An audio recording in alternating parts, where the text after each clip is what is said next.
Ladies and gentlemen, welcome to another mock draft. This is, I believe, mock draft 6.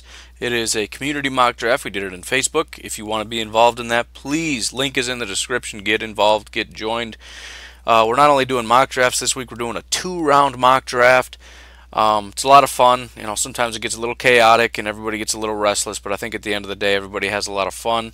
Top right, Twitter. Be sure to follow me on Twitter. Bottom left, if you have a large file or what, don't send me a file because I'm going to be suspicious. But if it's like, you know, a Word document or something that I can recognize and not be paranoid about with your big board or whatever you would feel the need to send me, please, I'm accessible, at least at this point. If there's thousands of emails, I'm going to have to clamp it at some point. But for now, just get at me however you want to get at me and however you feel most comfortable. And get involved in some way. We got email, Twitter, Facebook group, and finally donations. As I've mentioned in previous videos, there's what we're doing now, which I think is fun. I think it's great. I think it's awesome. But I have these ideas, and I am chomping at the bit to kind of move to 2.0 and 3.0 and really get these things going. It's going to help so we can produce more videos, because right now there's just a lack of efficiency. So I can only, you know, if it takes me a week to do a video, then we're doing one a week, and that means we're doing one video. So get some better quality, get some better everything, and it's not just for me and for the videos, but it's also for you and your enjoyment and things that I can do with you and for you and blah blah blah blah blah. You get the point, right? You know, bottom line, this takes a lot of work, and as much as I love it, you know, it would be nice to at least be able to cover my cost. And you know, again, I'm dying. I don't want to tell you what the ideas are, because I don't want somebody with, you know, a bunch of money in the bank saying, "Oh, it's a good idea. I think I'll go start that." Paranoid as I am, but just trust me when I tell you, lots of good things to come. But it all starts with a little help from my friends. Link is in the description. Now to the draft. We did have 32 guys in this one, which is awesome. I had said that once we get 32 guys, we won't have to worry, it won't be quite as chaotic. I was wrong. This was the hardest draft I've ever done. But the next mock draft is going to be awesome. Again, get in the Facebook group, get involved. There's a lot of picks left. We just started recruiting for it. Actually, by the time I get this posted, it'll probably be Saturday, so that won't be true. But still, there's time. Get in there, grab a team. Let's have some fun. But I did a video not too long ago, and the premise of it was, what if a ton of quarterbacks went off the board? It wasn't realistic, and it wasn't meant to be realistic. It was just kind of a what-if scenario. It was fun, and it allowed us to see different scenarios and what could happen and blah, blah, blah, blah, blah. This one, we'll say unintentionally, was what if trades get out of control? So, which, by the way, the next mock draft we're doing, just for the sake of keeping things simple, we're not going to do trades. It just, you know, I think part of the fun of it is trades, and I don't mean to take the fun away, but as soon as we got into the group chat, some of the people, I think they just wanted to trade right away. And you know, I'm trying to get in there and be like, look guys, no reason to trade right now. You don't know who's available. It doesn't even really make sense. How about we just wait till the draft? And it was, I'll trade. And then I started getting into player names. Hey, I'll trade you Marshawn Lynch, and I'll give you this and that. And it's like, whoa, what is happening? So anyways, I officially made a rule, no player trades. And then I just, after that, it was, even if it was relatively okay of a trade, I just kind of let it go. But just bear that in mind, that this is going to be sort of a scenario of what if trades get out of control, because some of these are a little bit silly, and going forward we're going to try to clamp it down. But either way, again, it was a lot of fun, and with our original goal of mixing things up, different player names with different teams, getting to know different players, I think this was just a perfect mock draft in terms of that being our goal. First off, the Cleveland Browns. We have Emilio as the GM, and Emilio went with, and I loved this pick, Baker Mayfield. And I loved it because, first of all, I don't think Baker gets enough love, which I used to think that until I did a survey in our Facebook group, and Baker Mayfield was voted as the high, at least last time I checked, he was voted as the highest and best quarterback in all of college football. But I liked it because he never gets any love. Nobody ever wants to talk about him. Every time I pick Baker Mayfield for a team, even anywhere in the top 10, everybody throws a fit about it.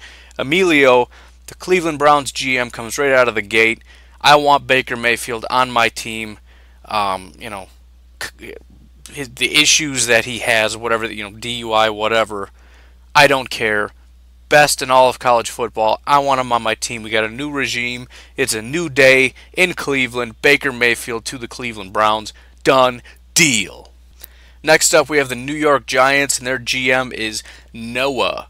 Noah went right out of the gate getting another quarterback, and this quarterback that he grabbed was Sam Darnold. And I like this pick because for me and for a lot of people, Sam Darnold is starting to fall pretty far. But that, when you look back into the, we'll call it the professional community, the people who are kind of the bigwigs that we all kind of turn to as the experts, they still got Sam Darnold right at the top. Now, when I watch Sam Darnold, I'm watching him going, I don't really get it. I like Josh Rosen and Baker Mayfield better. They all love Sam Darnold. So, definitely interested in learning more about him, what exactly it is. I mentioned in another one of my videos, I got a guy who is a football coach who I'm going to be working with, and he also likes Sam Darnold. He acknowledges he has some flaws, but there are certain things. So I'm excited to sit down with him and learn more. But either way, the New York Giants, it is a new day there as well with all the firings. Could go in a lot of different directions, but as far as his big board is concerned, he is a Sam Darnold fan. And if I may, by the way, I had them give me some reasons and explanations for their picks, and Noah comes right out of the gate and the guy writes me an article, which I think is fantastic. If I ever decide to spin this into a website, which might happen just because it's hard to keep things organized on a Facebook page, but Noah, you got to hit me up for a job, man. if I ever need a writer. So here it is. He gives me a headline and everything. Giants prepare for life after Eli. Sam Darnold is a little unrefined, but has the most potential of any quarterback in the draft. Sitting for a year behind Eli will allow him to develop into the next franchise quarterback. In some mocks, I've heard some Lamar Jackson. No way they choose Lamar Jackson. They're not doing a 180 from Manning. He's a completely different player. Giants fans expect a guy that can drop back and deliver passes, not a run-first quarterback. The Giants aren't a flashy organization. They're old and traditional, and they want someone that their fans can rely on. Sorry, it's not his writing. It's very early in the morning. To be there week in and week out. Someone quiet and professional that has a lot of potential. That is Sam Darnold. As a Packer fan, I can understand the traditional aspect of it. I like the pick. Done deal. Next up, we have the Indianapolis Colts, and with the Colts comes our first trade of the evening, and yes, it is the first silly trade of the evening, because they are trading with the number 32 team in the draft, the Pittsburgh Steelers. They were able to trade up because they not only gave up their pick 32, but they gave up a second, a third, a fifth, as well as a 2019 first and second. In terms of value, I'm fine with it. 2 firsts, 2 seconds, a third, and a fifth. That's not the issue. The bigger issue, I think, would be the fact that Pittsburgh came all the way up, and you're thinking, okay, Pittsburgh moved up to 3. This is a team that is, what is the first thing that comes to your mind? They're going quarterback, right? The Pittsburgh Steelers select safety Minkah Fitzpatrick out of Alabama. His reasoning? Very simple. Steelers need a safety. He said, my other goal was to go for Roquan Smith, but at this point, I think Minkah Fitzpatrick is a better value. That's absolutely true, but here's my problem, Keelan. Here's my issue with this. If you need a safety and an inside linebacker, I think you're good at 32. I think you sit at 32, and then when you get down to about 20-ish, we're talking Seattle, Green Bay, Buffalo, in that range, you see who's available. Obviously, Derwin and Minkah are gone. But you know what? That's life, man. Again, Packer fan, we're drafting at the end of the draft every year. I know what it's like to see the Minkahs and the Saquons and the Darnolds and Mayfields and all these guys go, and you're just sitting there watching it happen. But that's life. That's the life of a team that plays pretty good football. But if at 19, 20-ish you got a guy like Roquan Smith still available, or a linebacker that you love, you jump up and you grab them. Otherwise, you stay pat and you wait at 32 and you see who's there. Now, maybe there's no good value because, honestly, I think the next best safety, you're talking like an early second kind of value. Linebacker, there's maybe, I think I don't know. Usually, I'm just thinking usually here. Usually linebackers are kind of like second round guys unless you get these elite prospects like a Roquan Smith who's probably going to be gone in the middle of the first. So I understand the dilemma, but again, what I would say is if you want to trade up for Roquan and trade up to maybe like 18ish or whatever. But I think the amount of needs that you have in Pittsburgh, you could use a quarterback.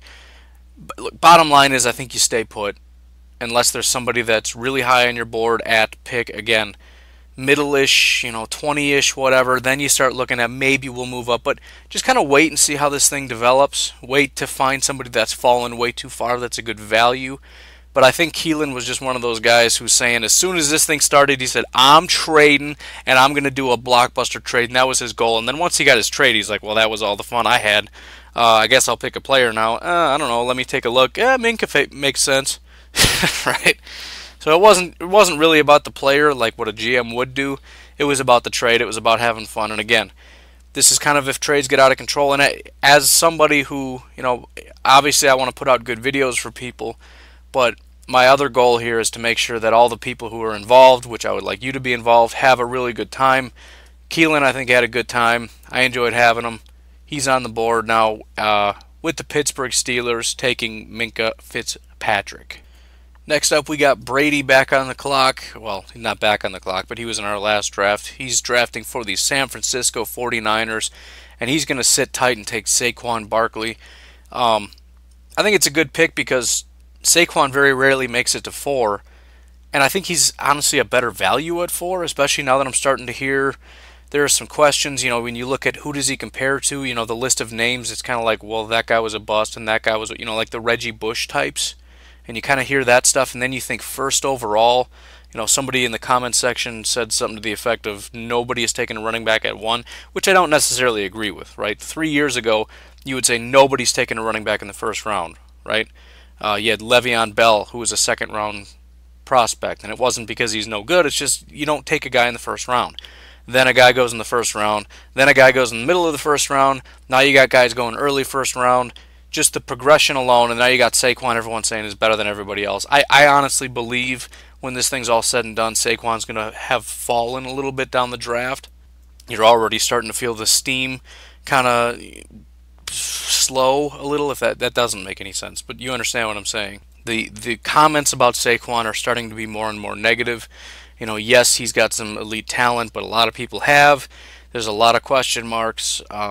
So first overall, second, third, you're getting iffy. But at 4, San Francisco, and I don't know if I mentioned his comment yet, but what he said is Hyde is going to be a free agent, so you're going to need a replacement. And even if they re-sign Hyde, it's going to be a good 1-2 punch. The only issue with that, Saquon Barkley is not a 1-2 punch guy. He's a guy everybody does everything. But yeah, you'll have Hyde to maybe spell Saquon. I don't know, whatever. It doesn't matter. I think it's a good pick. San Francisco 49ers take Saquon Barkley. Next up, we have the Denver Broncos, and the Denver Broncos GM is John Pastor. Pastor, I don't know. It depends if it's a French name or not. We'll call him Pastor because this is America. And the Denver Broncos select Quenton Nelson. And I'm not going to do this every video. I like Quenton Nelson. Not necessarily because I've watched a ton of film and I think he's the greatest ever. I just like the fact that a guard is going this early. I like the value of it. I like the respect being given to a guard. Denver Broncos are one of the teams that are desperate for offensive line help still. They're doing a lot better. They have some good pieces. Quenton Nelson is going to be another substantial and phenomenal piece. I think the current trend and all the rumors are they want quarterback, but I think, and he didn't give me any insights into this. My assumption is John's looking at this and going, I don't really know. Personally, I'm taking Josh Rosen here, but, offensive line, as I've mentioned many times, underrated. You need to have a good offensive line. Quenton Nelson, in his mind, is the better player. He takes it. I can't hate it. Next up, the Cleveland Browns are back on the board, and we have our second trade of the evening. And yes, it is another team at the back of the draft. This time, the GM for the Vikings is Gavin. Gavin is offering up a, keep in mind, this is a 2020 first and second and a 2019 third. So he's offering 0 from this year, which would be 2018, the year that we're drafting for. But it's also important to keep in mind, because I didn't recognize this at the time. All of a sudden, Minnesota's doing all kinds of stuff, and wait a minute, I thought they were gone.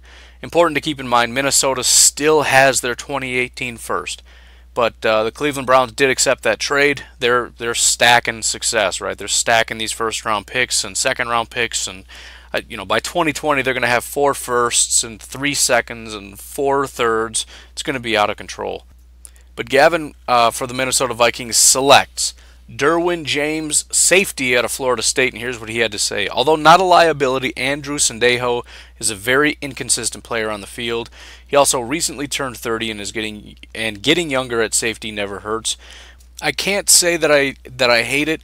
Anytime a team moves from all the way back to all the way up, and you're trading away a ton of your picks for it, those picks in and of themselves have a ton of value.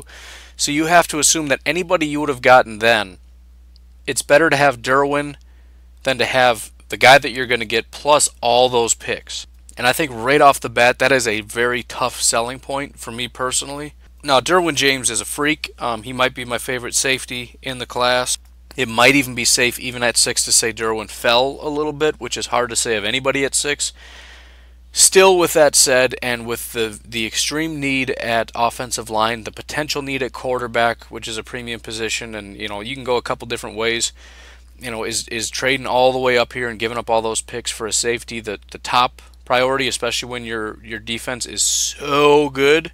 Again, my preference, stay put. If an offensive lineman, you could even say if Derwin falls to like 12 or something ridiculous, then yeah, we start talking about it just because the value is so good. But Derwin's, he's sitting at where he probably should go. So he hasn't really fallen. He's not a really phenomenal value at 6. And again, by the time the Vikings pick as many great offensive lineman talent as there is, and that's the other thing, there's so many different offensive linemen. Let's say you have Connor Williams as your top guy. Let's just throw a name out there. And then, you see Orlando Brown and Mike McGlinchey and all these guys go, and Connor Williams is falling. And, it's 5 rounds or 5 picks before your pick. Yeah, now you start saying, you know what, we got to trade up because Connor should have been gone a long time ago. This is a great value. I'll give away a ton to move up and grab the best offensive tackle in this draft. In my mind, that's kind of where I'm going with it. I got my big board, and I'm waiting to see where guys go. And if I see a guy fall way too far, and he's a guy that I never thought I would get, I never thought I would be within striking distance of it, that's when I'm starting to make phone calls and I'm saying, I want to trade, I'm ready. Hey, please, let's do a deal. I'm even going to offer you a little bit more value than it's worth, because I got a guy who I got valued at 8. He's fallen all the way down to 18 or 19 or 20 or 22. I'm ready to make a deal. But giving away half of your future draft capital, which obviously that's not what happened, but it's substantial to give up any first round, second round, whatever of the future. That's pretty substantial. And to do it to grab a safety, which isn't a huge priority, right where he's valued to be drafted, rather than at a good value, it's all right, I guess. I can't ever hate a team for taking Derwin James. I guess I'm just not really following the logic of trading all the way up to grab him, other than he's just a freak. He's going to be one of the greats, and you'll all see when the time comes. But immediately at the time, I guarantee all the commentators watching this are going, I don't get that one. Next up, we got the Chicago Bears. The Bears GM is Anthony, and he's going with Courtland Sutton. Obviously not a big shocking pick. The only question is, are these guys valued that high? I know for a while, all the wide receivers are kind of mid-round guys. So anybody taking this early, I probably would have had something bad to say about it. But Courtland Sutton especially is rising up the draft board. So you're starting to see him a little more in the top 10, which is good for the Bears because they're going to be in the top 10. So it kind of sucks for them a little bit if you really need a wide receiver. Everybody knows you need a wide receiver. And the only way you're going to get, similar to what the Titans had to do last year, right? They wanted to trade back to get a wide receiver. Nobody would trade with them. Time was running out, so they're like, fine, we'll take a wide receiver. And they took a guy way too early. So, for me, I could care less. I hope the Bears draft terrible football players from now until eternity. But for the sake of the Bears and for the sake of my being unbiased, I'm hopeful for them that we acknowledge, or that it turns out, I guess, reality is reality, that Courtland Sutton is this good. He's widely regarded as the top wide receiver in the draft. So the only question again would be, is he good value here? But in terms of the pick, yeah, wide receiver is obviously a top need for this team. They need wide receivers. One, because they don't have really any good ones. I know they have a lot of injuries, and when some guys get back, you're going to see talent emerge, but you also have a quarterback that you invested a ton in. He's going to be in his second year. You're going to be looking for a lot of growth there, and you need to attach a wide receiver to this team that he can latch onto as his go-to number one wide receiver. Courtland Sutton can be that guy. Good pick for the Chicago Bears. Next up, we have the Tampa Bay Buccaneers, and the Tampa Bay Buccaneers GM is Ethan. Ethan wants me to give him a shout out for his Instagram fan page. If I had Instagram or even knew what it was, I would be sure to. What do? You follow or subscribe? I don't even know. Do you subscribe or do you follow or do you? What do you do on there? I don't know. Somebody tell me in the comments. Actually, don't, because I don't care. But his fan page is Bucks Station, which is at BUCSTATION. If you're a Bucks fan and you know what Instagram is, be sure to check him out on there. But Ethan, Tampa Bay Buccaneers GM, takes, you guessed it, Bradley Chubb. Dominant, monster, pass rusher, quarterback, terrorist, Bradley Chubb out of NC State. That's right, I said quarterback terrorist. I'm gonna put that on a T-shirt. That's what I'm gonna start. I'm gonna start selling merchandise, and my first T-shirt is gonna be quarterback terrorist. Oh, I thought it was funny. I don't know. It's early. What am I gonna do? Here is the rationale from Ethan about the Tampa Bay Buccaneers pick of Bradley Chubb. The Bucks have one of the worst pass rushing units in the NFL. And our main guy, Robert Ayers, isn't getting any younger and is on the wrong side of 30. Bradley Chubb, along with Noah Spence, would be a nice defensive end duo for the Bucks' future. I've mentioned before, Bradley Chubb is one of my top guys. Getting the top pass rusher at nearly 10. I mean, generally, top pass rushers are like top quarterbacks. They're gone by the top 3. Bradley Chubb, I really, really, really like him. Grabbing him at 8, I think, is a good value. I think in terms of value and need, this is maybe one of my favorite picks so far in the draft. That's it. That's all I got to say about a great pick. Quarterback terrorist Bradley Chubb. Next up, Cincinnati Bengals. Cincinnati Bengals GM is Christopher. Christopher takes another guy that has fallen entirely too far and is in contention now for favorite pick in the draft.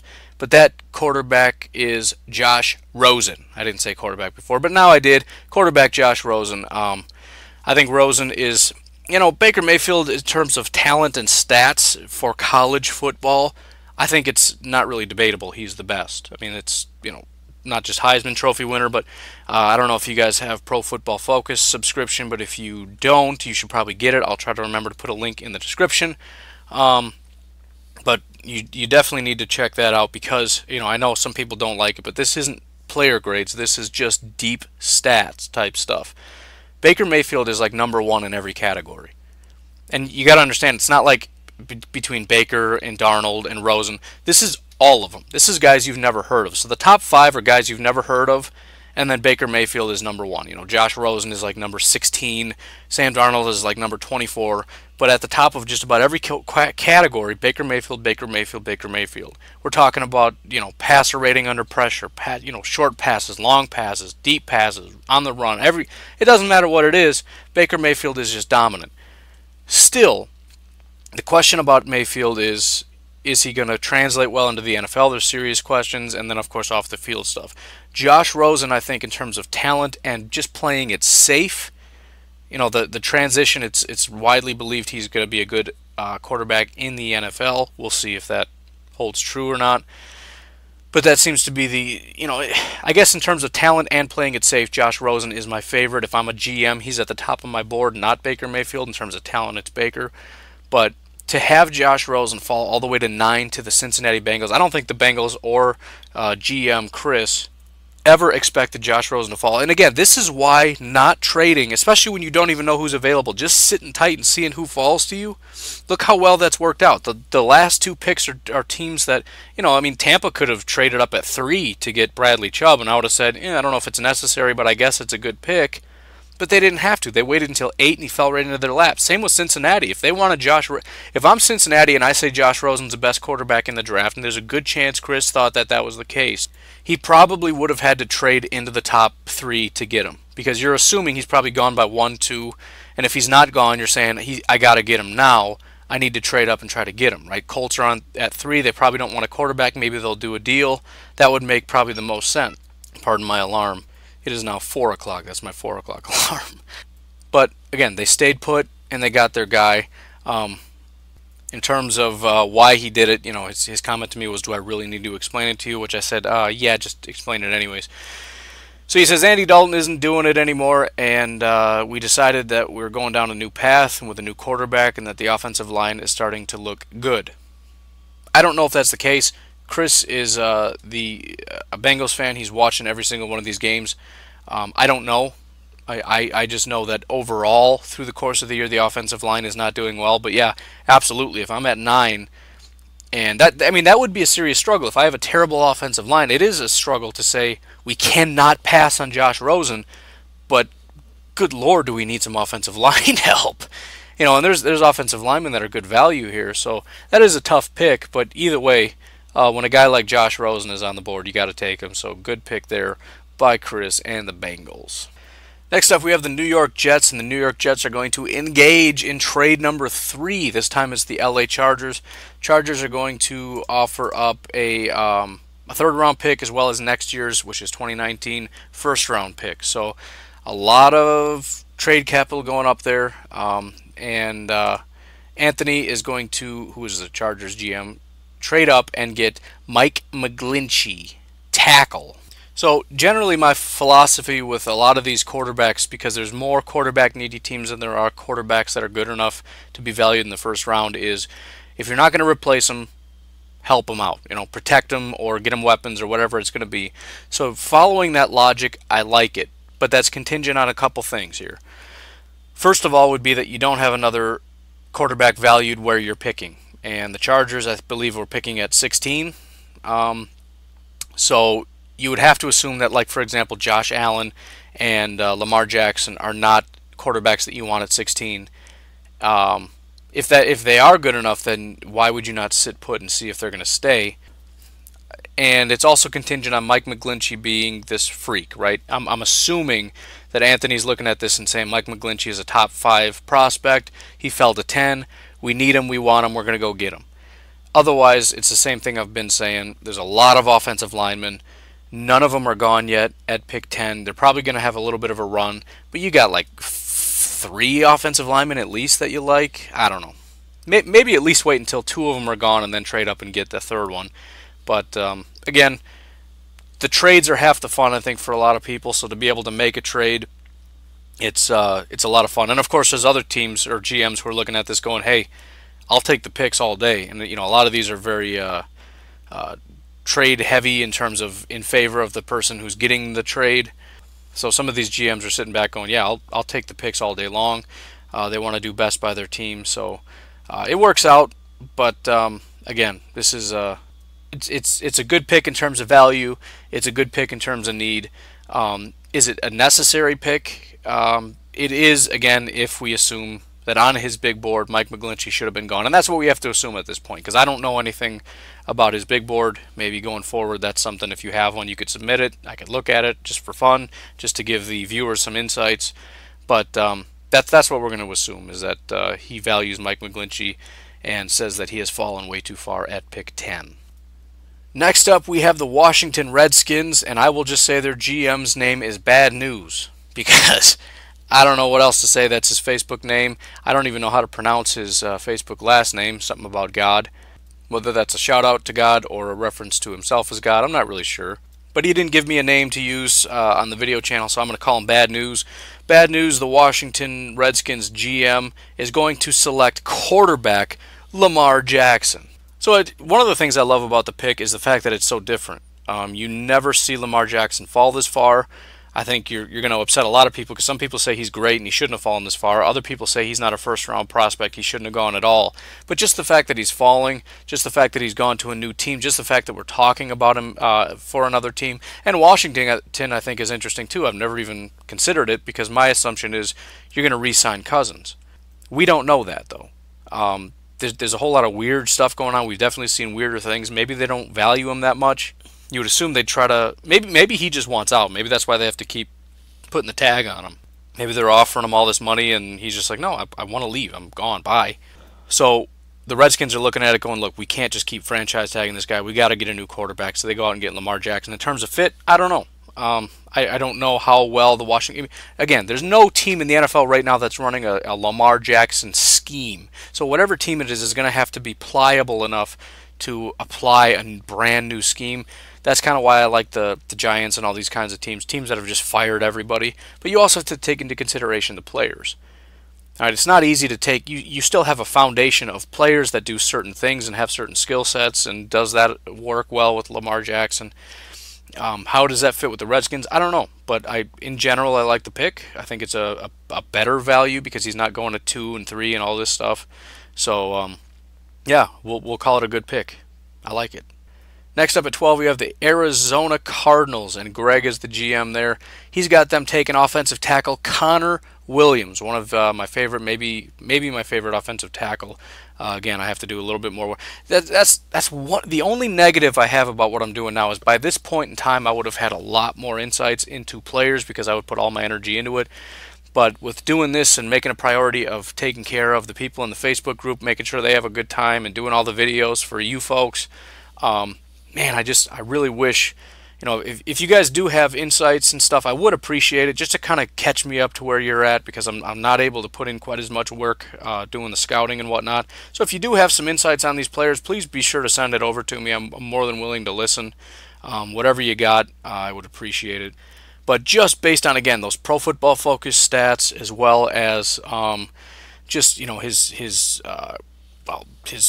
college stats now in terms of how many pressures he's given up and whatnot. And we're also seeing him rise up the board. I don't know. In my mind, I just feel like at the end of the day, Connor Williams is going to be the top guy. It's just kind of a feel thing at this point, right? You kind of feel the trajectory of things. I could see Connor Williams overtaking Mike McGlinchey. But either way, the Arizona Cardinals could use the help. Their offensive line is struggling as much as nobody really talks about it. They do have maybe the best running back in the NFL who's going to be back next year. He's going to need help. As much as you want to build a franchise around a quarterback, their running back might be good enough to say we got to build a team around this guy. Maybe that's a little ridiculous, but either way, what good is it if you don't have a good offensive line? So I think it's a great pick. Connor Williams going to the Arizona Cardinals. Next up, we have the Oakland Raiders, and their GM is David Newlin. I generally don't use last names unless they ask me to use their last name. So if you want me to, if you think it's weird, I'm calling you Dave or whatever, just tell me to use your last name. But for your sake and everything else, I'm not going to throw around last names. Anyways, Oakland Raiders and their GM David Newlin are taking linebacker Roquan Smith, and this is, he is far and away at one point it was, is this guy the best? Is this guy the best? I don't really know. I put up the surveys for every single position, who is the best, and Roquan is far and away everybody's favorite. So I'm excited to watch some film on Roquan and see what everybody loves about him. Even on most big boards and everything, Roquan is the top guy. I do see him valued right around this range, which is unusual for linebackers, especially a guy who, at this point, it's not even entirely clear who the best linebacker is, and he's not a very well-known name. If you go back 3, 4, 5 months ago, nobody was really talking about him, at least not to this extent. But either way, he is flying up the draft board. I think he's a good value at 13. And the GM's comments were, Raiders have the worst linebacking core in the league. Not sure I can disagree with that. I don't know that objectively, but I'm fine taking that as a reality. And Roquan Smith is one of my favorite prospects. He's great in coverage, can tackle in space, isn't afraid to lay wood on someone, and has extremely high football IQ, calls good plays, plus he watches a lot of tape, which is always good. One of the most underrated in my eye. I love that. I think that's awesome to have those insights it allows me to look at this and say they're valuing Roquan as maybe like a top 10 guy. What he's describing is a field general for your defense, and that is phenomenal. And I think the Raiders need that. They're, as much as they have good pieces, you got to have somebody that can rally the troops, and based on what he's describing, Roquan can be that guy. So I think it's a great pick. Oakland, obviously, everyone recognizes needs to get better on defense. So great pick by Dave Newland. Oakland Raiders taking Roquan Smith. Next up, we have the Miami Dolphins, and their GM is Peter. I believe Peter fell asleep. So we did a little bit of a group mock draft, and we had the Miami Dolphins taking edge rusher Arden Key. Obviously, since the group picked it, I think it was a fairly good pick. Miami needs a lot of stuff. Arden Key, depending on who you ask, is a top 10 prospect, very talented edge rusher. He's obviously fallen down the draft a ton. I think a lot of people that value him in the top 10, I think it's maybe unrealistic just based on how far he's falling, which surprises me. I thought he would be like a top 5 guy. It seems like that's not going to be the case. But in our mock drafts, he's going like in the 20s, and I think that's just a little ridiculous. So I think this is a much better value. I think the Dolphins are definitely going to appreciate it. They've got some talent with Sue and Wake. You know, obviously both of those guys are getting up in age. But those are two very, very talented players, and if you throw a guy like Arden Key in the mix, it's going to help you out quite a bit. It's not going to turn around a franchise. You know, a good pass rusher helps. But, I mean, they got to get a quarterback. They got to get a lot of different stuff going on there. So it's a good piece for Miami, so we were all content with it. Arden Key to the Miami Dolphins. Next up, we have the Baltimore Ravens, and the fourth trade of the evening, that is going to be the Atlanta Falcons coming all the way up to pick 15. They're going to give up their first, their third, their sixth, and a 2019 second to come up. Where are they coming from? 23, I think? So from 23 to 15, and the Falcons and their GM, James, are going to take Christian Wilkins, defensive tackle. I talked with him a little bit in the chat separately, and he really, really likes Christian Wilkins, and I can't really hate that. I've seen Christian Wilkins go in the top 10, maybe the best defensive tackle in the game. Atlanta, he seems to feel needs him. That's part of what's nice about this. I don't have to look anything up. You guys are the ones that watch these teams every single game, in and out. You know what you know. I have my opinions, but you know what? I'll defer to you. I'm fine with that. Here are his Christian Wilkins, Atlanta Falcons GM notes. He's the best 4-3 defensive tackle of this draft, and he falls this low. Come on, LOL, which I hear you. I feel like he's the best defensive tackle in the draft. I have him number 5 on my board. I know that sounds redundant. He said that a little later. I just wanted to make sure that I put both comments in there. You have him number 5 on your board, and he falls to 15. This is exactly the kind of scenario where, as a GM, you're just kind of sitting tight, and you're going through your board, and you're watching guys fall, and you're crossing people off, and you have like, you know, if you've done drafts where you have a big board, it's, you know, you're crossing off names, and it's like your second best player is number 10, but your number 5 is still on the board. It's like, you know what, we got to make a move. So in this case, this is a trade where, again, because I have the insights like this, I can look at it and say this is a very good pick. Next up, we have the New York Jets, who traded back from 10. They did that deal with the Chargers, picked up a bunch of picks. Their GM, Nate, grabs Denzel Ward, cornerback. I think this is phenomenal. This is a case where, you know, I guess you could look at all the players that went between 10 and now and say, look, this is what you lost. But you pick up all those extra picks, and then you take maybe one of your top needs, a cornerback, maybe the best cornerback in the draft, Denzel Ward. Once again, I don't know what your big board is, but if that is the assumption, if you assume that he has them, you know, valued at 12 or 13 or whatever, and then you look at the cornerbacks that they have, Darryl Robertson, Buster Skrine, Morris Claiborne, these guys are not playing good football right now. You know, maybe Darryl Roberts, you could say, is doing all right. And you know, this is kind of overall. I don't really know who's doing what, but in general, you're looking at this situation, and yeah, the Jets need a lot of stuff, and they could use a quarterback. Maybe you take Josh Allen here, but again, to sit where you're at, accept a trade offer, realizing when you're a team like the Jets and you need a lot of stuff, taking picks, always a good deal. So it's kind of like you've done two things in this draft. You've picked up picks, and you got the top cornerback in the draft. I don't hate it at all. I think it's a great pick. Jets taking Denzel Ward.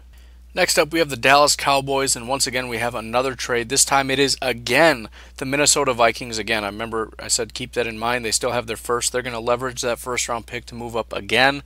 Gavin, the GM, he's going to give up the a second, a third, and a seventh to move up here, as well as their first. And they are going to take cornerback Tavares McFadden. Right away, first thought in my mind is they see cornerbacks going, they maybe potentially see a cornerback run, and they go up and get Tavares McFadden. The GM's comment was, "This cornerback isn't a glaring need, but with Terrence on the verge of retirement, adding another corner never hurts. Both Trey Waynes and Mackenzie Alexander are developing well, but with Tavares being Xavier Rhodes 2.0 given his size and speed, it's a match made in heaven." So clearly Gavin is concerned about the defensive backs, right?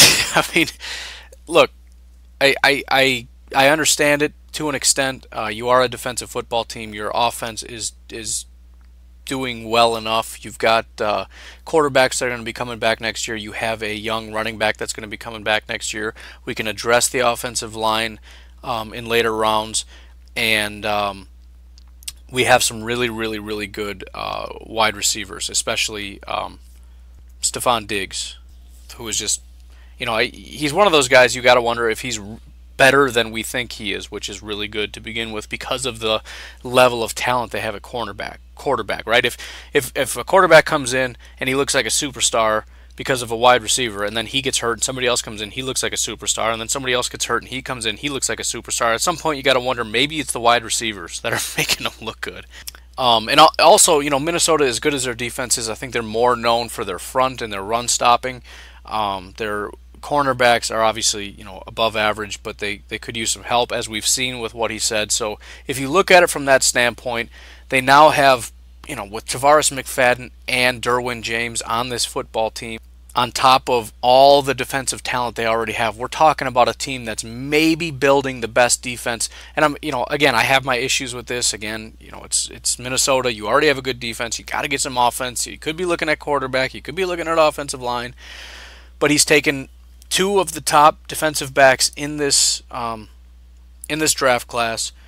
You have created one of the best, assuming these guys are any good, potentially one of the better defensive backfields and maybe the best defense in the NFL, and you have a competent offense that you can continue to build throughout the draft, although you've given away a ton of your picks, so that's going to be a little bit difficult.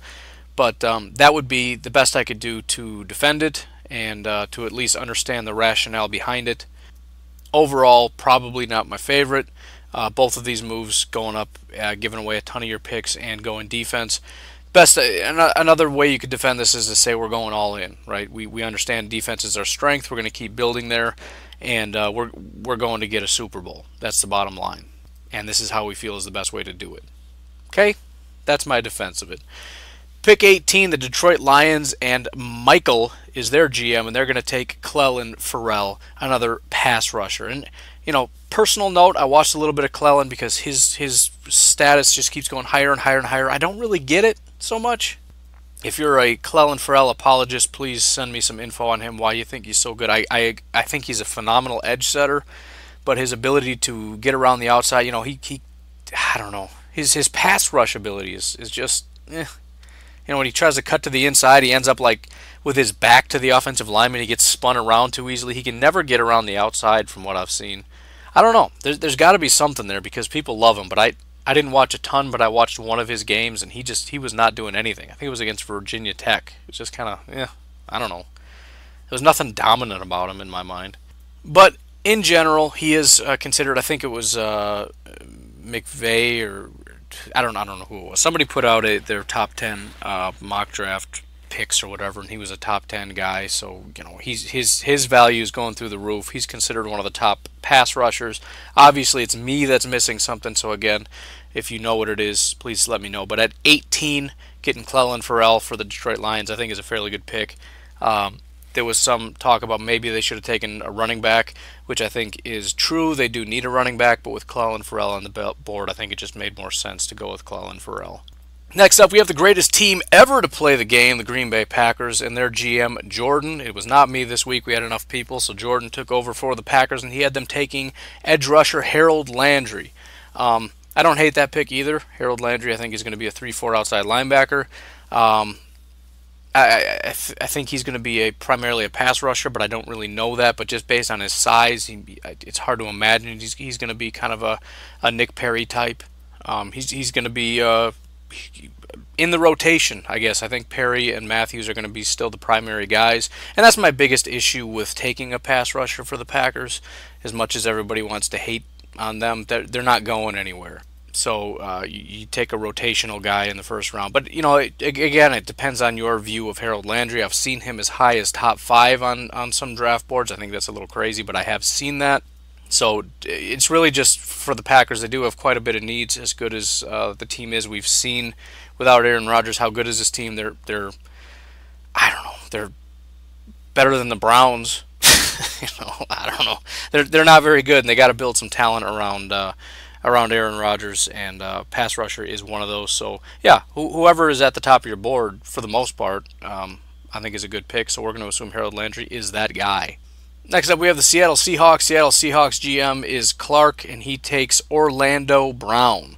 The pick makes a lot. I actually think that might have even been a group pick. I don't want to take away from Clark if he was there, but if my memory serves, he was absent for the draft, and we took Orlando Brown. But I could be wrong. We're giving credit to Clark here. But Seattle Seahawks need some offensive line help. Again, it's going to depend where you have which offensive tackles, but Orlando Brown is definitely in the conversation.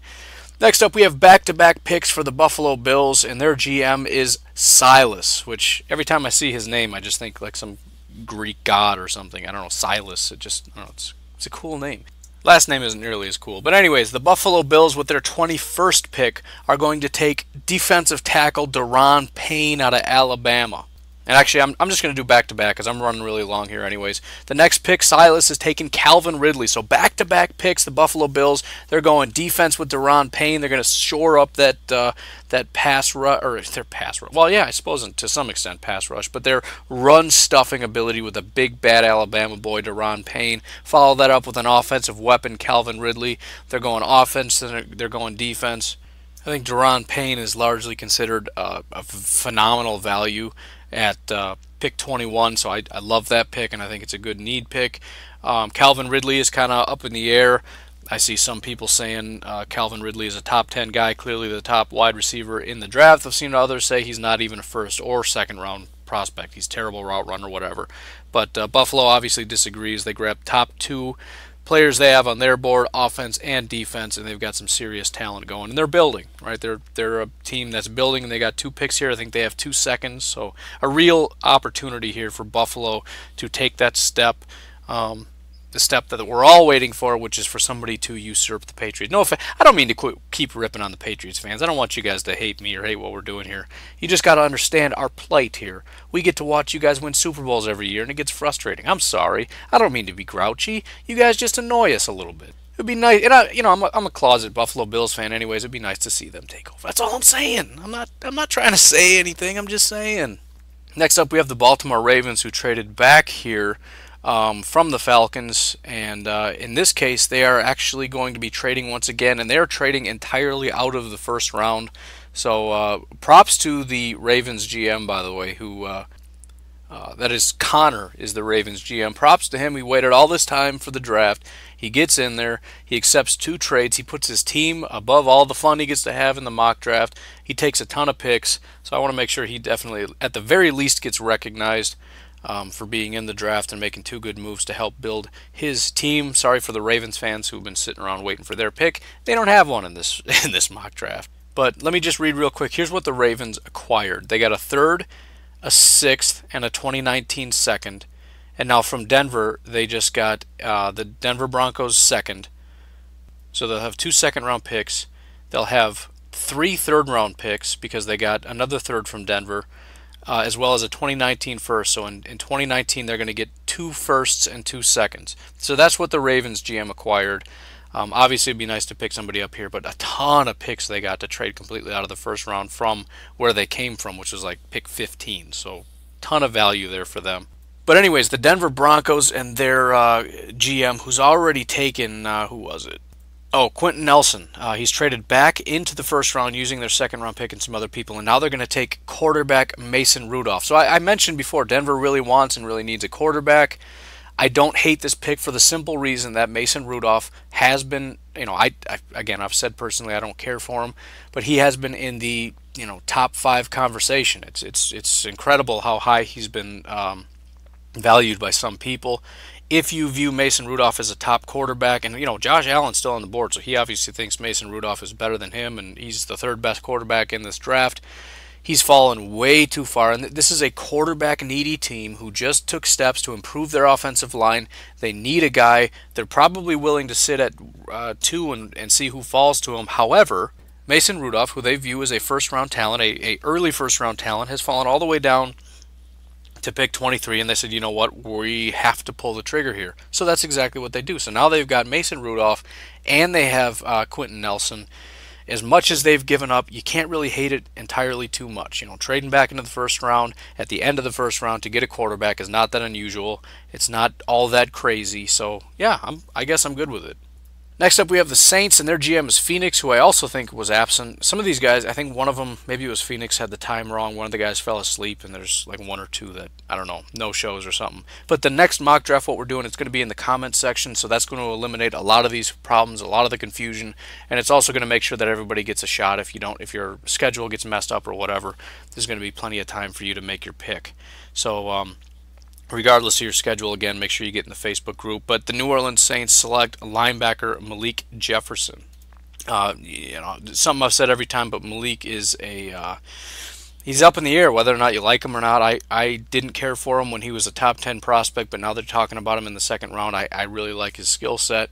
There's a lot of people that have a lot of different problems with him, but I think at 24 for the Saints, it's a pretty good pick. This is a team that needs to continue to build.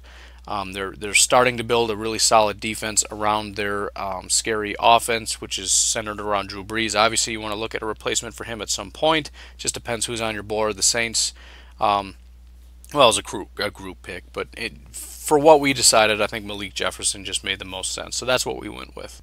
At pick 25, the Tennessee Titans and their GM Ryan went with Sam Hubbard. We'll call him outside linebacker. I think they're a 3-4 team. Tennessee Titans do need some help in the pass rush category. We'll say Sam Hubbard. There was some grumbling when Sam Hubbard came around. Considering who's gone off the board, I don't know if Sam Hubbard is a terrible value at the end of the first round. If you take him in the top 10 or something, maybe you could see grumbling. But for a team that needs a pass rusher, I think Sam Hubbard makes plenty of sense. So I'm good with that pick. Ryan with the Tennessee Titans is going to take outside linebacker Sam Hubbard. Next up at pick 26, we have the Jacksonville Jaguars, and the Jaguars and their GM Michael are going to take Mark Andrews, tight end, and I like the pick. I've seen different big boards who have different tight ends at the top, but as soon as I saw Mark Andrews, it's one of those guys where something just kind of jumps out at you and say, this is my guy. I'm sure there are minute details that kind of make a difference between good and great and all this stuff, but the film I watched on Mark Andrews, it just immediately you start watching him and go, this guy's different. It was the same thing that happened with Bradley Chubb. Some of these guys, it's kind of harder to see. You got to find nuance to realize why they're so good. Some guys just jump off the screen at you. So I really like the pick, and let me just read you his notes real quick, because that also I thought made a lot of sense. GM notes. Figured I should build around Blake Bortles, even if he is starting to look like Eli Manning 2.0. Hearns, Robinson, and Lee at receiver, with Westbrook and Cole make a scary group. Fournette is starting to look like MJD in his prime. The one offensive piece left is Lewis at tight end, which could use an upgrade. Grab this year's top tight end, a guy who isn't afraid to block and can certainly get downfield, as Mayfield has shown as his quarterback. So that goes to exactly what I said. If you can't replace him, help him. Right? If you can't replace him, protect him. If you can't replace him, build around him. And I agree. I mean, they have a lot of weapons. That defense is really scary. They have some wide receivers that are injured that when they come back, they're going to make this offense look entirely different. They're going to make Blake Bortles look like a slightly more competent receiver. And tight end, another thing that's why they're sort of underrated, you got another blocker, which is going to help your run game, and you have another receiver, which is going to help your quarterback. I mean, I just think, and then they end up going up against linebackers and stuff, so you got mismatches and all these different things. And when you have a sort of a deficient quarterback, I think tight end is one of the more important positions. Whenever you have an injury and you have somebody come in, or you have a rookie, the first thing I do in fantasy football, I pick up that team's tight end, and it almost always works out. Why? Because he's a safety valve. right? They're still learning the system. It's kind of a little scary, so a lot of these routes are a little more complex, and the throws are a lot more difficult and all that stuff. But you know what's not difficult? Hitting your check down, hitting your tight end who's just running a 4 or 5 yard route. And that guy's going to get, he's going to get like 10 receptions in that game. And again, Mark Andrews is a top guy, so I think it was a resounding round of applause when that pick was made. So good pick there by the Jaguars. Next up at pick 27, we have the LA Rams, and their GM is Alex, who has participated in a few of these mocks before. Alex is going to take cornerback Ken Webster. So Ken Webster is considered by many to be the top cornerback in the draft. I haven't seen that quite as much anymore. It's starting to fade away. There was a time at which everybody was talking about Ken Webster, but either way, very talented corner going to the Rams, who, you know, I think pass rusher is widely considered the bigger need, but a lot of those guys have flying off the board. I think this is just a value pick more than anything. I think he's one of the guys that views Ken Webster as the best in the draft. And when you're drafting at the end of the first, one of the unfortunate things is all the elite talent is gone. So when you got a guy that you consider elite that's still there, even if it's not a need, you're going to end up with a couple of goofy picks. And I'm not trying to call this goofy, but, you know, Nickel, Roby, Coleman, whatever, that guy's playing solid football. Tremaine Johnson, Kayvon Webster, these guys are decent corners. And I wouldn't necessarily say they're deficient. They could definitely use an upgrade. But either way, in my mind, and I don't know, I didn't hear from him, I'm viewing this as a value pick. He sees a guy that should be long gone. He sees a guy that is a mid to early first-round talent that has fallen all the way to him. So we got to grab him. Bottom line, right? He's looking at this going, ha-ha, you guys have missed out. He should have been gone a long time ago. Great value pick. So that'll remain to be seen. I mean, these are the kinds of things we find out when the season starts. As much as we like to give instant grades, the grades really can't take place until the season starts, and in some cases not until several years after the draft. But in this case, we're looking at it and we're saying the Rams made a good value pick. Next up at pick 28, we have the Carolina Panthers, and their GM is Chris. Chris takes edge rusher Durant Armstrong Jr. Here are his notes. The Panthers are aging at defensive end. Charles Johnson, Julius Peppers are both at the end of their careers, and Mario Addison isn't good enough to become a number one pass rusher. Durant Armstrong would fit into the rotation for a year and then increase his snap count the following season, assuming Peppers and Johnson retire. He has good size at 6'4", 241 pounds, and is very quick. He should be able to use his speed to disrupt offensive linemen at the next level. On top of this, he has very good motor, which is what puts him ahead of the other pass rushers in the draft, like Harold Landry or Austin Bryant. Now, that's an awesome note at the very end because, again, it gives you a peek into the big board. He thinks he's better than a lot of these guys that are already gone. So he's looking at this saying Durant Armstrong should be gone. Maybe, maybe not. I don't know. Maybe it's just a good value here. But either way, he views him as better than a lot of these other guys and a good fit for the Carolina Panthers.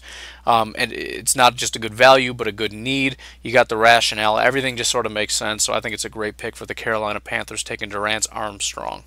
Next up, we have the Dallas Cowboys, who traded back to pick 29 earlier. The Dallas Cowboys are also going to be trading out of the first round, and they're going to be trading with the Tampa Bay Buccaneers, who are trading back into the first round. So once again, I got to give a shout out to a GM, and this time it is Ricky, who used his pick to leverage a bunch of other picks in the draft. So in this case, here's what Dallas got. To move back here, they got a second round, a third round, and a seventh round from Minnesota. So they're going to have, presumably, I don't know what their other picks are, but 2 seconds, 2 thirds, and 2 sevenths. From Dallas, they got a second, so that's 3 seconds. They got a third, so that's 3 thirds. In this year's draft, 2 seconds, 3 thirds, a fifth, 3 sevenths, so 2 fifths, 3 sevenths. And then in 2019, they also get another second and another fourth. That is a ton of picks. So again, you're upset because you wanted to grab somebody in the first round, but that is so much going forward. So much. But anyways, Tampa Bay Buccaneers are now on the clock with their GM, Ethan, and Ethan is going to trade up to grab Darius Geis. Now, well, let's read his note first before I do my comment. So Ethan says, the Bucs running back unit is underperforming. Doug Martin hasn't had a good season. Beside his rookie season in 2015, is always suffering injuries. Jameis Winston has lots of weapons on the Bucs offense, but one thing is missing. The Bucs could find their shining, new, flashy, talented running back in Geis. Now, You have to believe, in order for me to like this pick in any way, because trading up for a running back in and of itself makes me cringe. Trading up for a running back, from the second into the first for a running back on a team that has several other needs makes me cringe. But you have to assume, and I've seen some people say this. I did my survey, and I could check to see who did it, but it was not unanimous that Saquon Barkley was the best running back. I know at least one person said Derrius Guice. So there is some potential that he views Derrius Guice. He doesn't have to be number one overall, but if you're Tampa Bay, and by the way, Tampa Bay's first pick was Bradley Chubb. I think it was a phenomenal pick. You have to assume that he's viewing Derrius Guice, let's say at, I don't know, 10 overall or something. He should be gone. He's still there. Derrius Guice is an early first-round prospect. He's one of those guys that can change a franchise, right? He's a Fournette. He's a whatever. He's one of these guys that comes in like Ezekiel Elliott did, and he can do some amazing things. And we have weapons everywhere, like he said.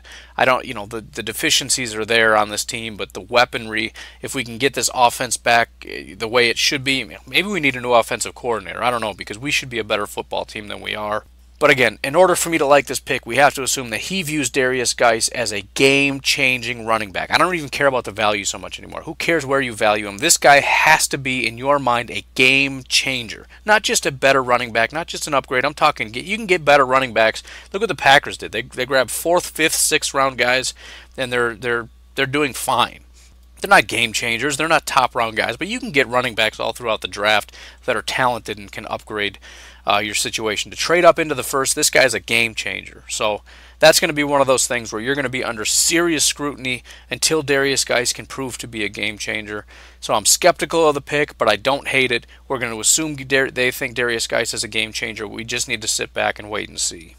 Next up, we have the New England Patriots, one of the greatest franchises in history. There, see? I gave you guys a little bit of love. I'll acknowledge it. I'm not giving you greatest quarterback, but you know what? Greatest franchise? Sure, absolutely. But their I can't help myself. Their GM is Jason, and Jason is going to grab, let me give this a shot, Ogbonia Okoronkwo. Probably said it wrong. That's as phonetically as I can say that. Here are his notes on Okoronkwo. Okoronkwo is a super athlete with a high motor and is versatile enough to play on the edge or off the ball. Patriots like versatility, and he gives them someone they can use on all 3 downs and someone we need badly for depth. Now, the one word I don't like there is depth. I think in terms of first-round talent, you don't ever want to draft depth. But in some ways, you're always drafting depth, I guess. But I guess we just don't want to assume that we're saying we're going to bench him and then, he can be a rotational player or, maybe over time he can... No, first round, this is an instant starter, right? Generally speaking. I mean, sometimes you draft a guy that's injured and he'll come back in another year if he's supremely talented or whatever. But bottom line is, I don't think he is just depth. I do think this is a guy that's going to come in and play right away. I think Trey Flowers is a talented guy, but outside of him, kind of iffy on a lot of these guys. They do have a lot of young talent, so it's hard to just rule out and say they don't have talent. Dietrich Wise is a very young guy, but he hasn't done very much. So there's definitely an opportunity to come in and be an instant starter right away. This is a guy whose name is starting to be mentioned a little bit more. I don't know a ton about him, but I do know that his draft stock is rising, so we'll call it a good pick.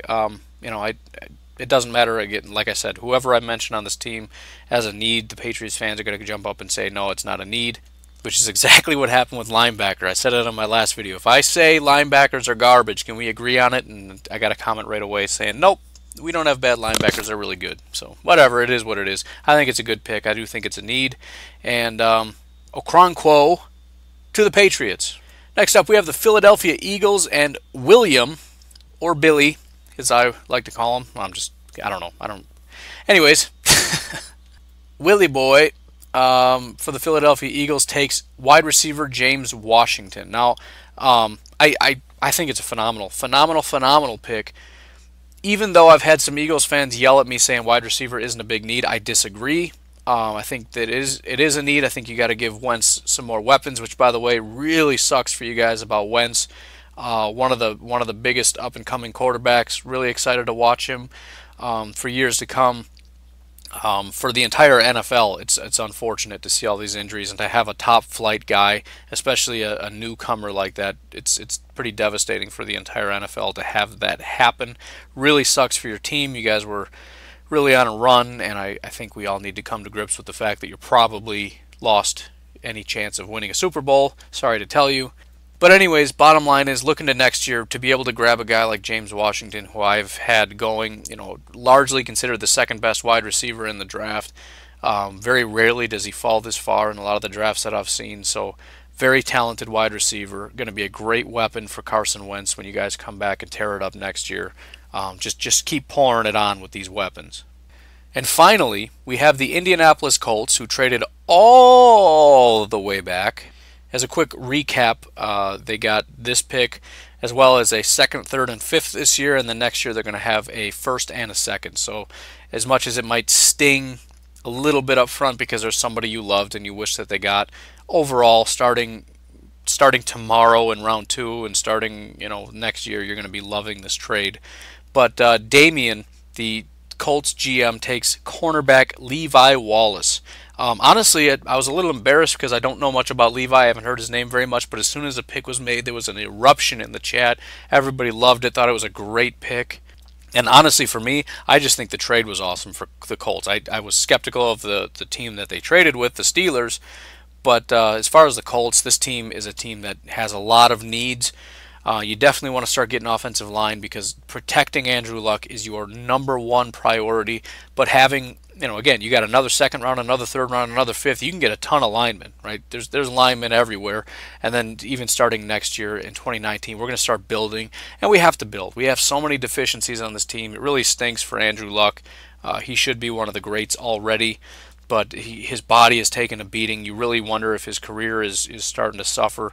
But if we're going to give this thing another shot, we got to start building right now. And that starts by getting a lot of picks, especially in 2018.